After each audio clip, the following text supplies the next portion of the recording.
Heleno Rodai, Rádio Serviço.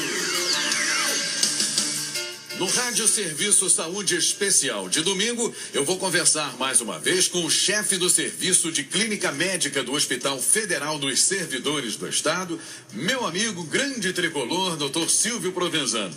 E o nosso tema de hoje é fibromialgia, uma doença que também atinge os homens, mas é motivo de maior preocupação para as mulheres, em especial aquelas entre 20 e 50 anos.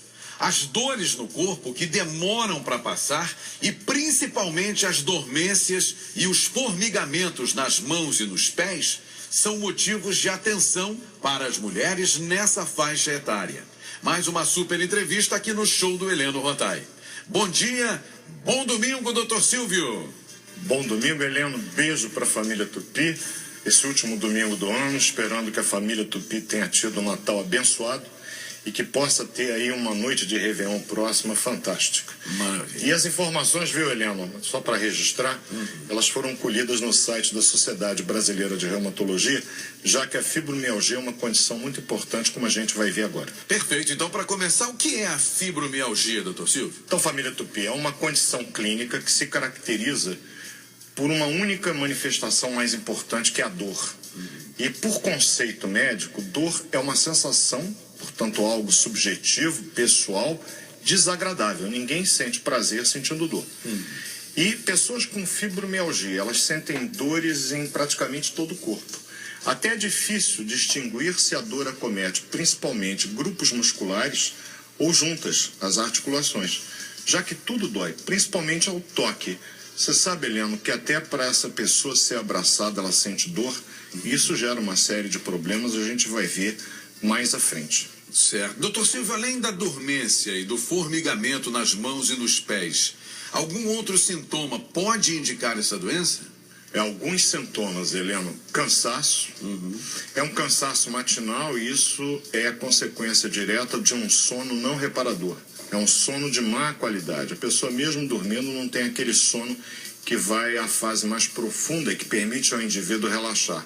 Com isso, essa pessoa tem problemas de memória, de concentração, que acaba acarretando problemas no desempenho de suas atividades cotidianas, o formigamento e as dormências, que você já falou, ansiedade, depressão.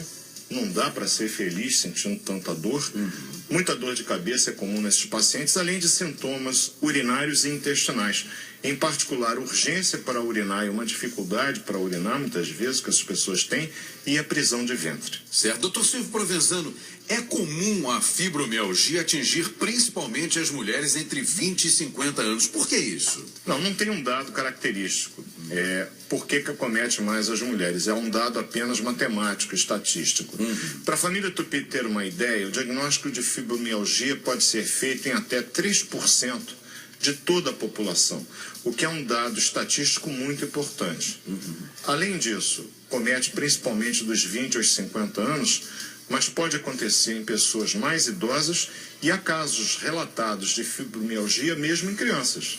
Por isso é que é importante nós ficarmos atentos a isso. Doutor Silvio, normalmente o que causa esse problema da fibromialgia, hein? Não existe uma causa definida.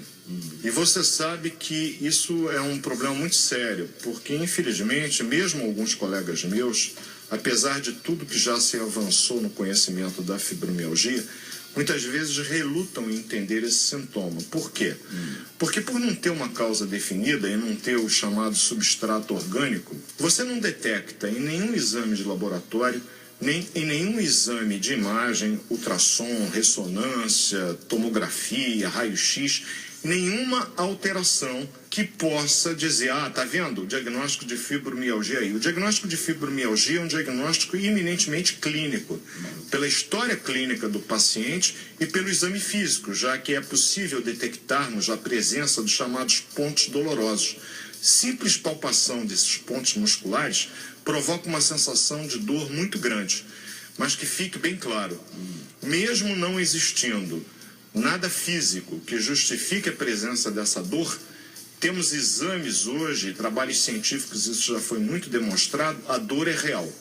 Paciente com fibromialgia que está me ouvindo, saiba que essa dor que ele sente, que para o médico é difícil de entendê-la, de compreendê-la, é uma dor real. E o que é pior, viu, Helena? A gente vai falar de tratamento. Analgésico e anti-inflamatório não serve para nada. Impressionante isso, né? Então vamos falar exatamente sobre isso. Como é o tratamento para esse problema, doutor? Então, em primeiro lugar, Helena e família Tupi. É uma doença cuja causa até o presente momento não foi determinada, mas se acredita que algumas substâncias que fazem a conexão das células do sistema nervoso central, que a gente chama de neurotransmissores, dopamina, serotonina, que são substâncias que modulam inclusive a percepção de dor. Porque, em última instância, o que esses pacientes têm é uma sensação exacerbada da dor. Todos os estímulos que para nós passaria apenas de um toque, para esses indivíduos provocam uma dor muito intensa. Então existe um desequilíbrio desses neurotransmissores.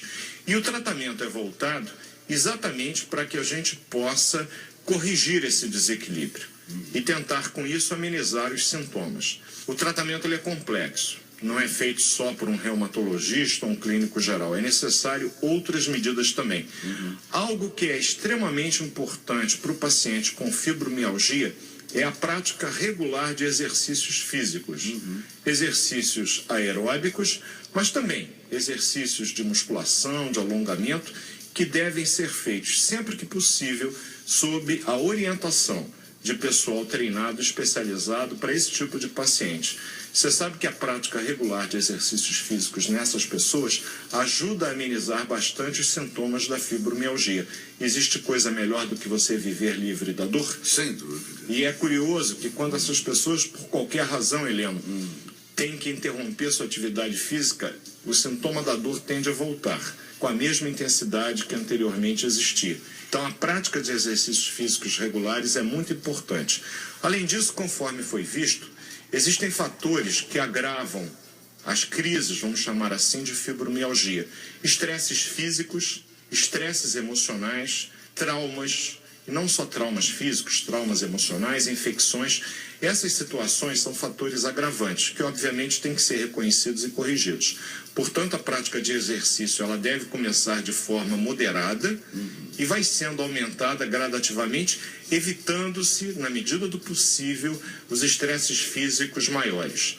A depressão ela chega a estar presente em até metade dos pacientes portadores de fibromialgia. Família Tupi, não é a depressão que causa fibromialgia, não. São duas condições clínicas distintas, diferentes, portanto, e que apenas interagem no mesmo paciente. Ambas têm que ser tratadas. Curiosamente, antidepressivos têm um papel muito importante no paciente com fibromialgia, exatamente porque eles ajudam a restaurar o equilíbrio dos chamados neurotransmissores que eu acabei de citar. Então, o uso de antidepressivos costuma ter muita utilidade, muita ajuda nesses pacientes. Além de alguns anticonvulsivantes que também são usados exatamente pela propriedade que eles têm de restaurar. É a gabapentina, é a pregabalina, além disso a gente tem a amitriptilina, duloxetina, um monte de palavrão, mas são substâncias clínicas frequentemente utilizadas por nós em clínica médica, na reumatologia, e que ajudam muito. E finalmente, mas não muito menos importante, a orientação de um nutricionista. Por quê? Porque normalmente esses indivíduos eles têm uma tendência ao aumento de peso, até por conta deles limitarem exageradamente suas atividades físicas. Então tem que ter uma orientação adequada, porque o aumento de peso nesses pacientes, além de diminuir a sua autoestima, agravando bastante o quadro depressivo, que muitas vezes está associado, piora o quadro da dor. E a psicoterapia cognitiva comportamental. O que é isso? É um tipo de tratamento psicológico que é feito de apoio para que o paciente possa entender que o cérebro dele tem essa dificuldade na interpretação. Esse tipo de psicoterapia comportamental vai analisar a forma como a pessoa reage diante dos fatos do dia a dia, de modo a tentar compreender melhor a sua realidade e tentar, com isso, compreender os aspectos inerentes à fibromialgia. Helena, o paciente com fibromialgia, conforme eu disse no início da nossa conversa com a família Tupi, tem dificuldade de concentração, tem alterações da sua memória, tem cansaço, tem um sono de má qualidade. Isso eventualmente aumenta o absenteísmo no trabalho gerando dificuldades, inclusive de natureza financeira. Se o profissional for autônomo, por exemplo, ele muitas vezes perde dias preciosos de trabalho. Se ele é funcionário de alguma empresa, esse absenteísmo acaba gerando um desemprego mais fácil. Portanto, problemas de natureza social e de natureza afetiva. Você imagina aquele homem ou aquela mulher que, ao ser abraçado pelo cônjuge, reage não com prazer, mas com dor. Então, até problemas de natureza afetiva são muito comuns nessa população especial, que deve ser tratada com muito carinho, com muita compreensão e receber um tratamento correto, que infelizmente na maioria das vezes não acontece, já que algumas pessoas abusam dos analgésicos, abusam dos anti-inflamatórios, submetendo-se a efeitos adversos gravíssimos, problemas renais, problemas hepáticos e além da dependência de algumas substâncias que não têm por que serem usadas, como por exemplo morfina e seus derivados. E há quem faça uso disso, o que particularmente é um absurdo. Doutor Silvio Provenzano, mais uma vez, muito obrigado pela participação. Fique com Deus e agora até ano que vem, né? Até ano que vem, e que 2015 traga para todos nós, para a família Tupi, um ano repleto de saúde, de realizações, de harmonia, de compreensão entre as pessoas. Um 2015 abençoado para a família Tupi e obrigado a você, Alfredo Raimundo, que nos estimula bastante aqui na rádio, a trazermos essas informações que eu peço e espero sejam sempre de muita utilidade para toda a família Tupi. Beijo para vocês, 2015 abençoado, gente. Até domingo que vem, feliz ano novo, amigão.